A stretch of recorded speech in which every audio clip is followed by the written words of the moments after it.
All right, so today we're breaking down a sermon that really got people talking online. It's from Pastor Josh Howerton of Lakepointe Church, part of his Love Life series on the Song of Solomon. Now, this particular message was aimed right at the women of his church, and let me tell you, he did not hold back. Right out of the gate, he opened with this zinger of a joke, and immediately after, he slapped a PG-13 warning on the whole thing. He basically said, look, if you're uncomfortable with frank discussions about sex and marriage, you're about to be really uncomfortable. This totally set the tone for the rest of the message, direct and no nonsense. So what did he actually say that was so provocative? Well, the sermon laid out 4 key principles for what it means to be a woman of God, especially when it comes to a wife's role in a biblical marriage. So let's unpack them one by one. Here's the roadmap for what we're covering. We'll quickly touch on that PG-13 framing, then dive right into the 4 big ideas: being a sexual blessing, having godly friends, how to attract the right partner, and what it means to honor a husband. Okay, first up, the principle of being a sexual blessing. The sermon's main point here is that a woman of God is a sexual blessing to her husband, and only to her husband. The idea is to see marital intimacy not as some chore, but as an actual gift from God. The sermon argues that our culture has 2 really unhealthy views of sex. On one hand, you have sex as God, where it becomes this idol, the source of all your identity and happiness. And on the other extreme, you have the religious view of sex as gross, where it's treated as something dirty or shameful. The biblical path, he says, is right down the middle.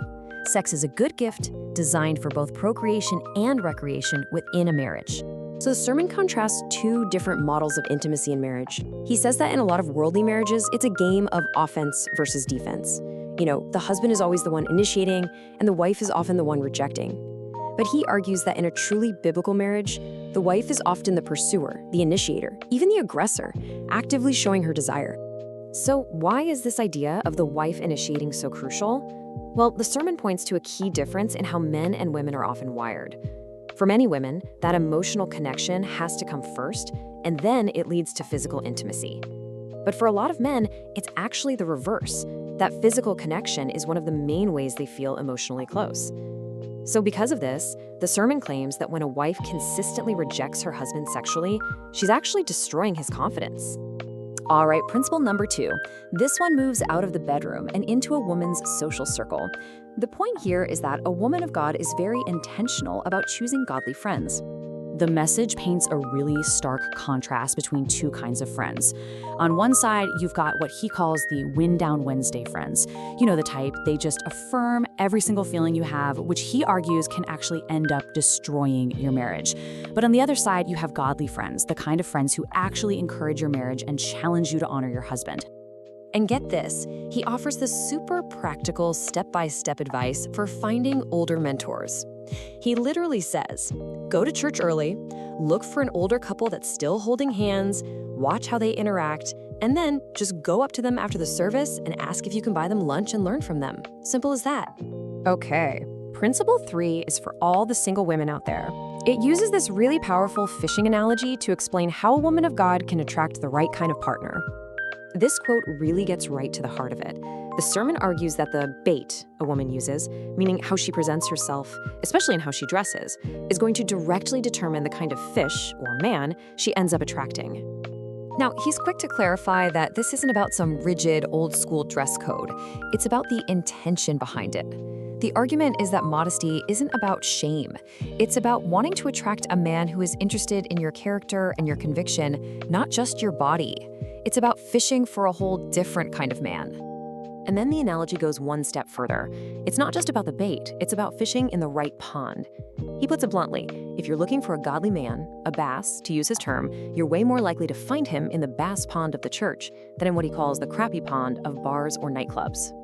And that brings us to the 4th and final principle, how a woman of God honors her husband. The sermon breaks this down into 2 really clear categories that he calls place and pros. So place is all about priorities. The sermon argues that the husband-wife relationship comes first. Nothing, not your career, not even your kids, should come between that one flesh union. And pros is all about the power of your words. Are you using them to build your husband up, or are you using them to tear him down? To really hammer home the destructive power of prize, the sermon leans heavily on the book of Proverbs.